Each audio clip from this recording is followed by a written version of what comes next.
হঠাৎ আমার মাথায় একই ভূত চাপলো যে আমি এইসব করে বসলাম। আমি জানি আমার এই মোটা মাথায় বুদ্ধির সাথে সাথে চুলেরও অভাব আছে, কিন্তু আমার চুল কি তা বলে শাইন করবে না নাকি? অবশ্যই করবে। তাই জন্য এই ভাইরাল হ্যাকটা দেখে নিলাম, যাতে শ্যাম্পুর সাথে গ্লিটার মিশিয়ে লাগালে এই চুলটা এরকম চকচকে হয়ে যাবে। তাই নিয়ে নিলাম গ্লিটার। এইটুকুই গ্লিটার আমি জোগাড় করতে পেরেছি। আর নিলাম না, না, এই শ্যাম্পুটা নেওয়া যাবে না, এটা অনেক দামি শ্যাম্পু, আমাকে কিডনি বিক্রি করতে হবে। তাই ক্লিনিক প্লাস জিন্দাবাদ। ক্লিনিক প্লাসের প্রাণটুকুও চিপড়ে ভালোভাবে বিন্দু বিন্দু বার করে নিলাম, একটুও ছাড়িনি। আর তাতে মেশাবো এবারে একটুখানি গ্লিটার। গ্লিটারটা মেশাতে মেশাতেই আমি দেখাবো তোমাদেরকে কি অদ্ভুত লাগছে এটা দেখতে। আর এই অদ্ভুত জিনিসটাই নাকি আমি আজকে চুলে লাগাবো। জানি না আজকে আমার সাথে কি হবে, ভগবান যেন আজকে আমাকে বাঁচিয়ে নেয়, কোনো গন্ডগোল যেন না হয়। চুলের সর্বনাশ করা শেষ। এবার আবার ধুয়ে নিয়ে তোমাদের সাথে আমি দেখা করছি। ধোয়ার পরে চুলটা কিছুটা এরকম দেখতে লাগছিল। বুঝতে পারছো না তো? দাঁড়াও, কাছ থেকে দেখাই ভালো করে।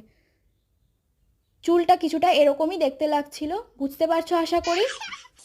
আনাচে কানাচে থেকে গ্লিটারগুলো উকিঝুঁকি মারছিল, কিন্তু আমার কাছে এটা উকুনের ডিমের থেকে কম কিছু লাগছিল না। মোটামুটি লেগেছে হ্যাকটা আমার। তোমরা যদি এই হ্যাকটা ট্রাই করে থাকো অবশ্যই কমেন্টে জানিও। বাই।